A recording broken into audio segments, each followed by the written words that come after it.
Amados hermanos en Cristo Jesús, que la gracia y la misericordia de nuestro Dios esté siempre acompañándonos cada instante de nuestras vidas. Les envío un fuerte saludo de paz en Jesucristo, mis hermanos, y que Dios me los bendiga muchísimo. Hoy vamos a tocar nuevamente este eslogan, más que un carpintero, y toca un tema a reflexionar, que es uno de los temas que nos debe de motivar y de inspirar muchísimo, como es el verbo hecho carne. Obviamente nuestra base bíblica va a estar basada en el Evangelio de Juan, capítulo 1, versículo 1 y versículo 14.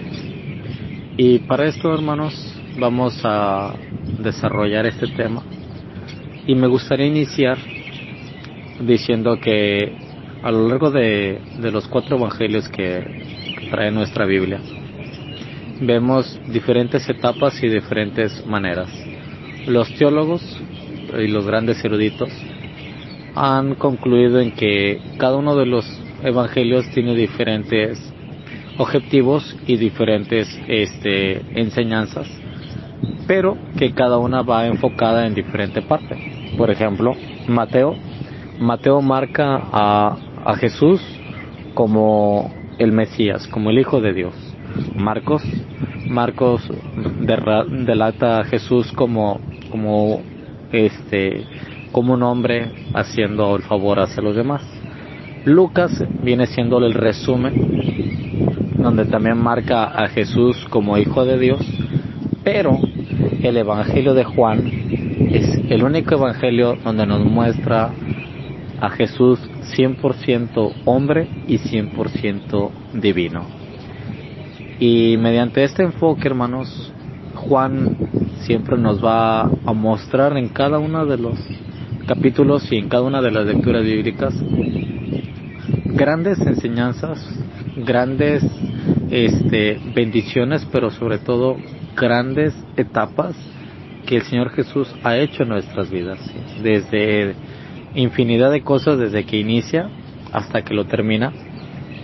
Hemos visto milagros, ¿sí? Para la gente es inexplicable y sobre todo es incomprensible. Pero bueno, sin más preámbulos, vamos a comenzar. Y nuestra base bíblica, vuelvo a repetir, está en Juan capítulo 1, versículo 1, que dice: el verbo hecho carne. En el principio era el verbo, y el verbo era con Dios, y el verbo era Dios, ¿sí? Esta parte nos confirma Juan que solo Jesús revela a Dios con perfecta claridad, ¿sí? Porque solamente Jesús ha sido el que ha compartido una intimidad con Dios sin secretos ni desacuerdos. Si podemos ver a lo largo de la historia grandes pasajes y grandes hombres en tiempos antiguos, como Moisés, que fue aquel que tuvo el encuentro con Dios, aquel que vio la zarza ardiendo, aquel que pudo escuchar su voz, pero a pesar de eso oyó su voz, pero no tuvo el privilegio de verlo, ¿no? Así como también Abraham, el hombre de fe, que nos muestra que hizo y que salió de su parcela y que empezó a caminar, y por donde quiera que iba siendo de bendición, ¿sí? Podemos encontrar grandes hombres en la antigüedad que iban haciendo grandes referencias a lo que el Mesías, hoy, el Verbo, ha hecho en nuestras vidas. Hay que recordar que cada uno de los grandes hombres iba dando tintes y luces, o eran unas pequeñas sombras de lo que estaba por acontecer. Podemos encontrar una fe inquebrantable como la de Abraham, podemos encontrar un liderazgo como el de Josué, como el de Moisés. Podemos ver cómo él enseña y practica las enseñanzas bíblicas, porque hay que recordar que Moisés oyó a Dios en el monte Sinaí, pero no pudo ver a Dios. Leyó las palabras escritas en las tabletas de piedra, pero no las produjo, ¿sí? Simplemente las iba leyendo y se las enseñó al pueblo y las fue mostrando cómo tenía que hacer y cómo tenían que vivir. Sí, les mostró una ley escrita por el dedo de Dios, pero Jesús no. Jesús va a otro lado. Jesús va hacia el otro extremo. Jesús estaba presente con Dios desde el principio y participó plenamente cada paso en la creación. ¿sí? Por eso es que Juan dice, en el principio era el Verbo, ¿sí? Y el Verbo era con Dios, y el Verbo era Dios. Eso nos lo dice en la Reina Valera 1960, pero me gustaría invitarles a que buscáramos en una versión más actual, como en la Biblia, la Palabra de Dios para Todos, o con sus iniciales, la PDT, que nos muestra un criterio un poquito más explícito, donde dice, Juan 1 dice, en el principio, antes de la creación del mundo, ya existía la palabra. La palabra estaba con Dios y era Dios. Vemos como en esta versión nos muestra que en el principio, antes de la creación, antes de que todo fuera creado, antes de que todo fuera dicho, antes de que todo fuera hecho, Él ya existía. Él ya estaba, Él ya vivía, Él ya convivía, sí, porque dice que Él ya existía, la palabra estaba con Dios y era Dios. Si nos basamos al relato de la creación, podemos encontrar que dice, y Dios dijo, y Dios dijo, y Dios dijo, y Dios dijo. ¿Sí? La palabra dijo viene proverbio del verbo, ese verbo que viene a recaer en Jesucristo. Lo que el apóstol Pablo también nos muestra, que todas las cosas fueron hechas y creadas solamente por Él. Vemos el poder, cómo tiene ese poder Él para hacer, para deshacer, para construir de la nada y para volverlo a levantarse. El verbo, ese verbo que es aquel que comenzó todo antes del tiempo, antes de la creación del mundo. El verbo no es parte de la creación. Jesús no pertenece. Jesús, no hay indicios de que Él fue creado. No hay indicios de que Él haya sido también formulado y que haya sido creado del polvo y que haya sido levantado y que haya sido soplado y que haya andado en la tierra. No.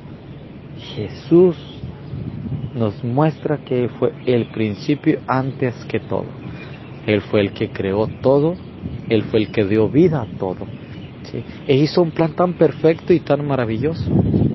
Él fue el que hizo que todo se fuera desarrollando de una forma precisa, concreta y sincera. Es cierto.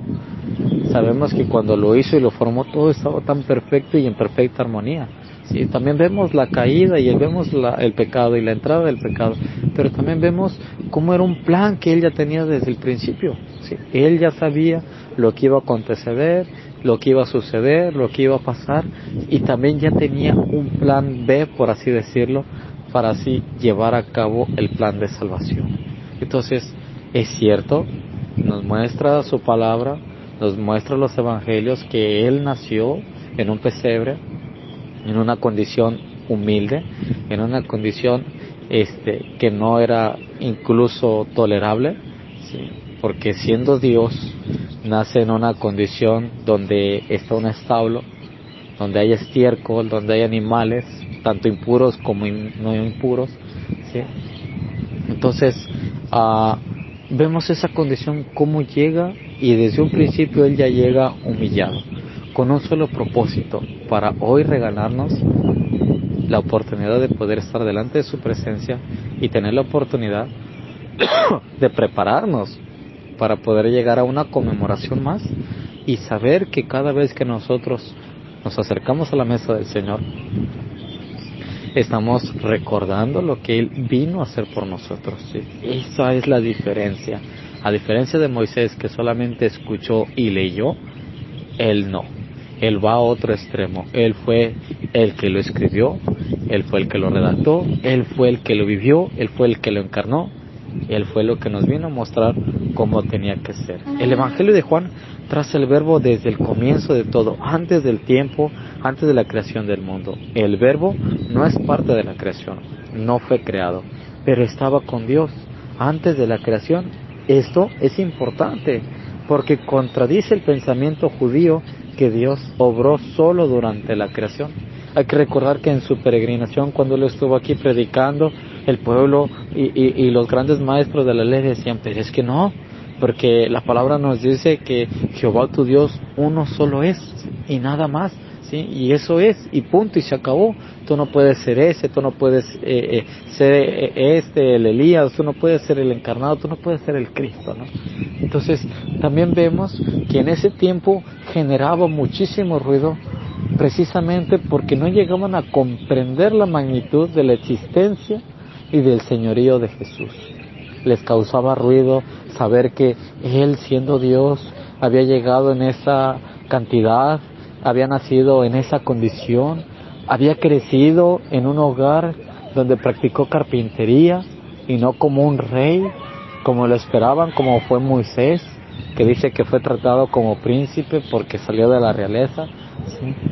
Lo esperaban que llegara con un galardón, con un gran ejército para liberarlo de la esclavitud opresora que estaba viviendo, ¿sí?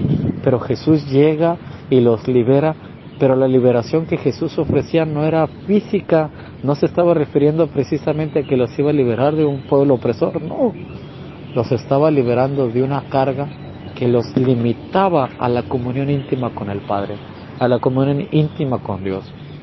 Él llegó para romper las cadenas de ataduras, Él llegó para transformar todo, Él llegó para renovar las mentalidades y todo. Y ese pensamiento para ellos les causaba muchísimo ruido, porque no se les hacía posible de que, siendo el Dios creador de todo, llegara en esa condición y se humillara a sí mismo, ¿sí? Es por eso que para ellos se les hizo imposible aceptar y reconocerlo en ese momento, ¿no?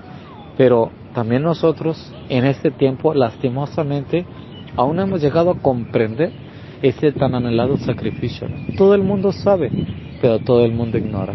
Todo el mundo sabe quién es Jesús, pero todo el mundo ignora lo que realmente hizo Jesús para otorgarnos hoy la oportunidad y el regalo maravilloso de estar delante de la presencia de Dios. Es por eso que Juan nos relata a Jesús 100% hombre, pero también 100% Dios.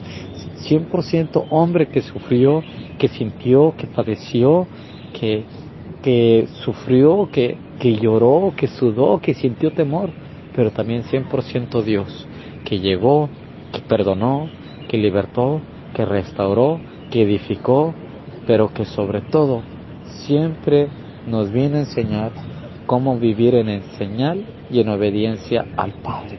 Él fue el pionero. Él siempre en sus oraciones nos mostraba, pero que no sea como yo quiero, sino que se haga tu voluntad. Entonces nos mostró una dependencia de Dios, nos mostró a cómo vivir arraigados hacia Dios. Nos mostró que existen unas leyes que tenemos que respetar, pero también cómo tenemos que vivir y cómo lo tenemos que hacer, para no caer en un estado monótono de estar repitiendo y repitiendo y repitiendo. No, nos vino también a enseñar que hay liberación, que hay restauración y que hay edificación. No solamente eso, dice que Él era el Verbo. Pero la traducción de Juan cambia la palabra verbo por la palabra griega logos. Y pues se preguntarán y nos preguntaremos, ¿y por qué el escritor inicia el escrito con una palabra griega y no con una palabra hebrea? Bueno, hay que recordar que Juan tiene una visión diferente de Jesús. Juan fue el único discípulo amado que estuvo presente. De hecho, Juan relata unos pasajes y relata también algunas enseñanzas que en los otros 3 evangelios no aparecen. ¿Sí? Hay parábolas que en los otros 3 evangelios no aparecen. Si hemos ponido cuidado, vamos a encontrar 3 parábolas que en los demás evangelios no aparecen. ¿Y por qué Juan sí lo relata? Porque es el discípulo amado, porque es aquel que nos muestra a un Jesús 100% hombre y 100% Dios. Pero también escribe en griego para dar a conocer un mensaje principal, que el mensaje de salvación no solamente era para el pueblo exclusivo de Israel, sino solamente era para un lugar en específico, sino que el mensaje de salvación que Jesús trajo es para toda la humanidad. Y lo escribe en griego, porque los griegos fueron los primeros en ser alcanzados. Después de haber sido alcanzados los judíos, dice que los griegos fueron los segundos, que los griegos son conocidos como los gentiles, que también ahí entramos nosotros, precisamente, ¿sí? Porque también ignorábamos sobre esta situación. Y la palabra griega es logos, ¿sí? Logos es una brillante elección de palabra para cerrar la brecha entre el mundo judío y el griego, para evitar separaciones, para evitar disensiones, para evitar que es que yo soy más santo o es que yo soy el elegido, tú no tienes ese derecho. No, no.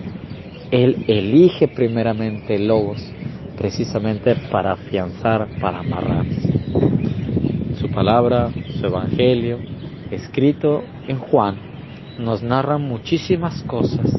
Es una brillante elección de palabras para cerrar. Los primeros cristianos eran judíos, pero el evangelio se esparció rápidamente a los griegos, que no saben nada del Mesías ni del cumplimiento de la profecía. Pero la labor de Juan es presentar este evangelio en un lenguaje que puede comprender y apreciar.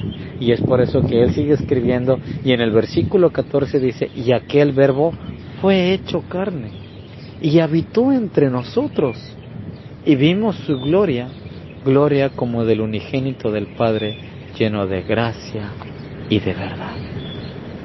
¿Cuántas riquezas caben en unas cuantas palabras? ¿Sí?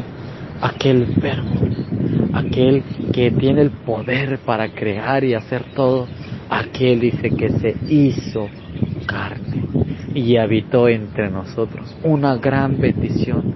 Imaginemos ese momento, aquellos que tuvieron la oportunidad de conocerlo, de escucharlo, de sentarse a escuchar su palabra, de aquellos que tuvieron la oportunidad de tocar por lo menos el borde de su manto, de aquellos que tuvieron la oportunidad de ser bendecidos con su palabra, de aquellos que tuvieron la oportunidad de recibirlo y de que Él entrara a sus casas y de que comiera con ellos. ¿Cuánto regocijo no habrán tenido, siendo que es Dios que se encarnó y que habitó entre nosotros, ¿sí? Lleno, y vimos su gloria, dice, su gloria como del unigénito del Padre, como aquel verdaderamente Hijo de Dios, lleno de gracia y de verdad. Ahí es donde Juan nos vuelve a redactar más de la enseñanza de lo que Jesús vino a hacer a nuestras vidas. Es por eso que logos es una palabra común en la filosofía griega. Los griegos creen que el mundo es sumamente volátil, pero que se encuentra bajo el poder de logos. ¿Creéis en logos? Jesús es logos venido a la tierra. Jesús es la mente de Dios en forma humana. Jesús es aquel que nos vino a mostrar la soberanía, el amor de Dios, cuánto Dios nos ama y cuánto Dios está dispuesto a hacer por cada uno de nosotros. ¿Sí? Es cierto, en su palabra de Juan encontramos que se presenta en varias similitudes. En Juan nos narra también pasajes como que Él es el pan. Una de las tres fases importantes de la vida del ser humano es comer, beber y respirar. Pues Él se presenta como el pan, ese pan que también va a saciar y que de Él nadie va a tener hambre. Se presenta como esa agua, de esa agua que de aquel que beba no va a tener sed nunca más. Se presenta como ese camino que nos va a llevar al Padre. Se presenta como la verdad absoluta y la única verdad que existe. ¿Sí? Se presenta como la vida, se presenta como la luz, se presenta como la puerta, se presenta como la ventana. Juan lo presenta en diferentes similitudes a tal grado de que nosotros lleguemos a entender qué tan importante es Jesús para nuestras vidas y qué tan importante es vivir en su comunión. Juan se esmera y nos lo muestra en diferentes maneras para comprender la gracia redentora de nuestro Dios, cómo nos está buscando, cómo nos está amando y cómo nos está brindando la oportunidad para que nosotros tengamos hoy nuevamente la oportunidad de estar delante de su presencia y poder estar delante de Él. Juan es aquel que se desvive con ese amor apasionado, por eso es el discípulo amado, nos muestra ese amor que él convivió con el Señor, inclusive el día de la cena, cómo se recarga en su pecho y cómo le dice: ¿acaso seré yo, maestro? Juan es aquel que más adelante nos va a describir todavía la gloria más redentora del triunfo que vamos a tener cuando Jesús nuevamente regrese por segunda vez en el Evangelio de Apocalipsis. ¿Sí? Juan es aquel que nos muestra una perspectiva diferente de lo que es Dios. y de lo que es el Hijo de Dios, de lo que es el Verbo hecho carne. En esta misma versión, pero en la versión de Palabra de Dios para Todos, nos muestra este mismo texto un poquito todavía mucho más amplio, que nos dice: la palabra se hizo hombre y vivió entre nosotros, lleno de generoso amor y verdad. Vimos su esplendor, ese esplendor que pertenece al Hijo único del Padre. Amén. Es aquel que nos vino a mostrar ese generoso amor, ese amor que es incondicional, ese amor que representa entrega y sacrificio, ese amor que es incondicional y sin medida, ese amor que es inconmensurable, ese amor que Dios te tiene y que te está entregando y que te ofrece todos los días.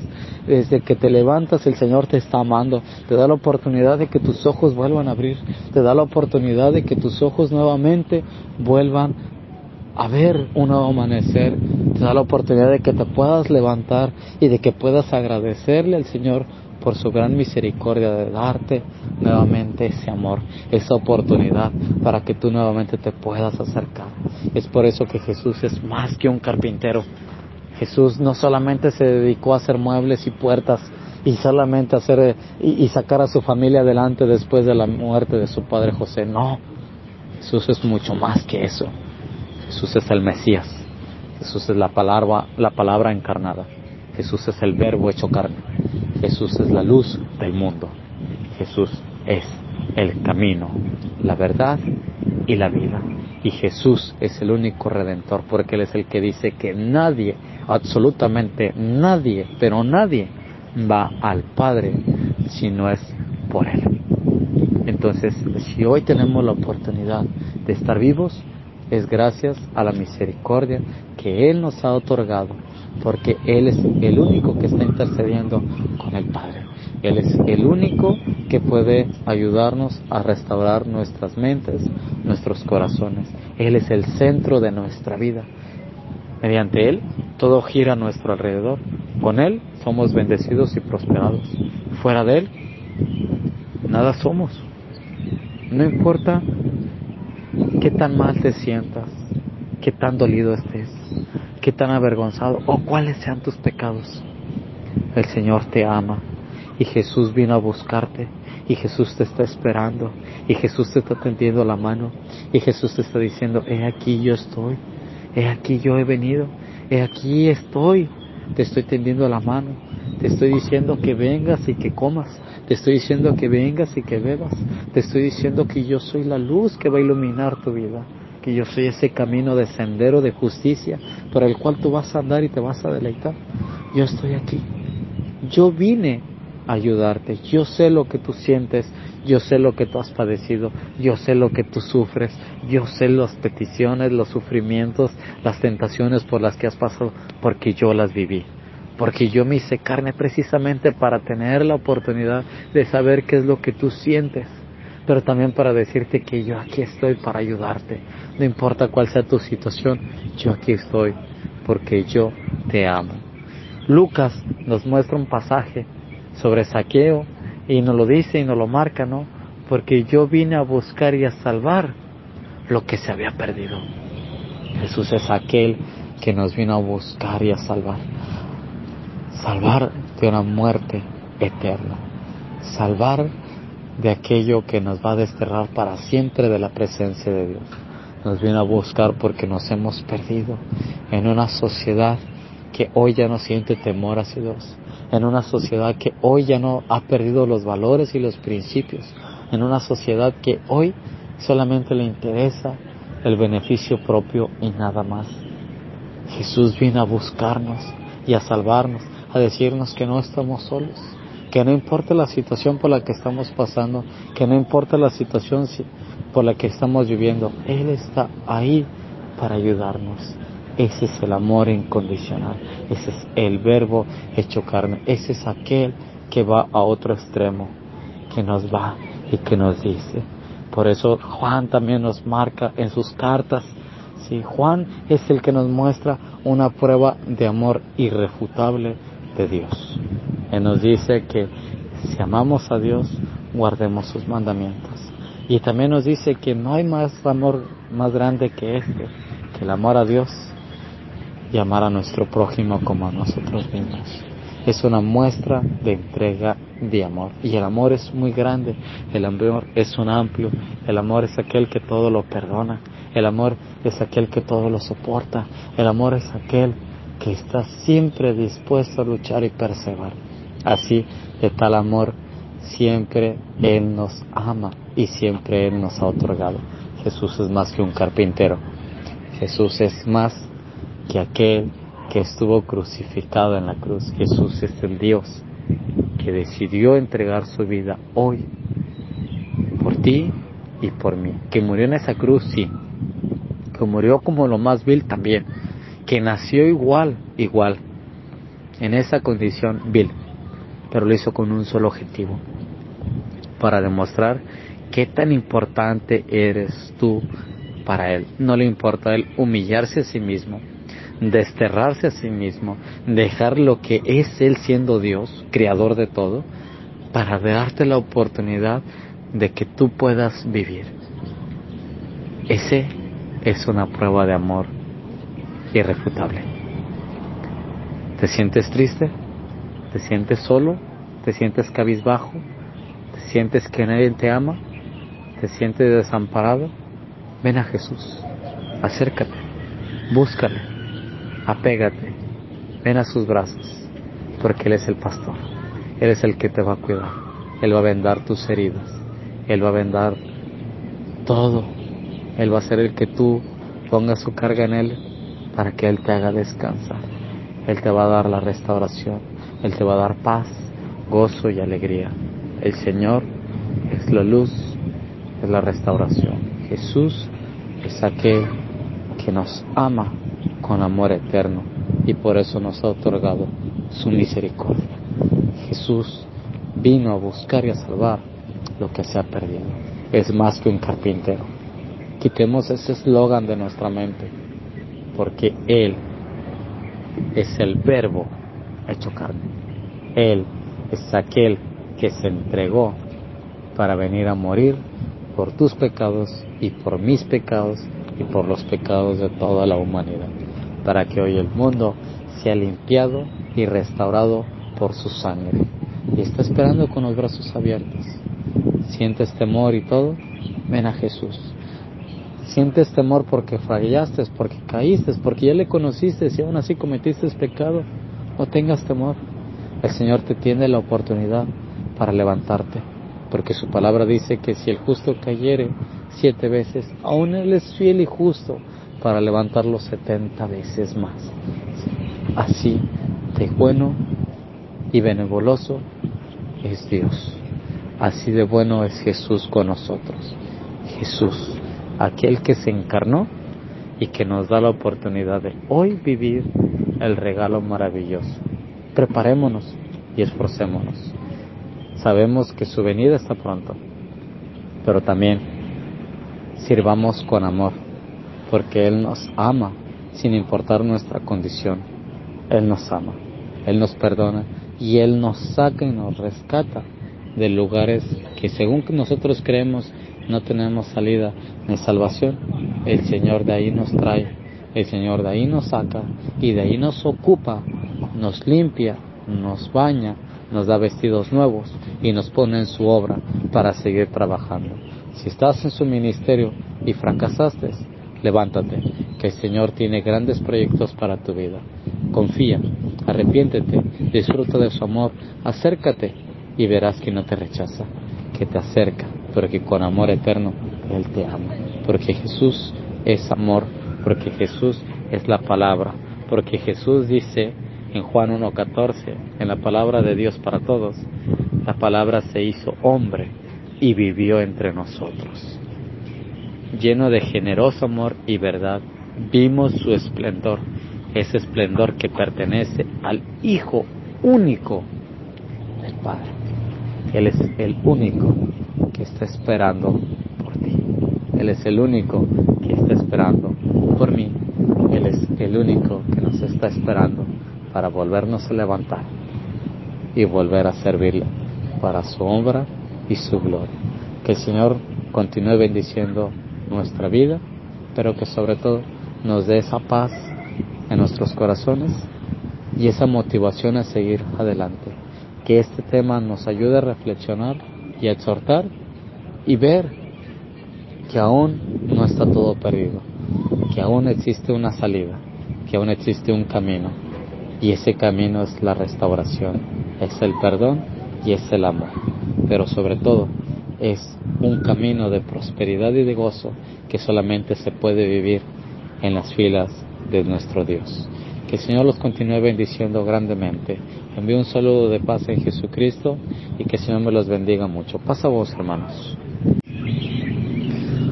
Amados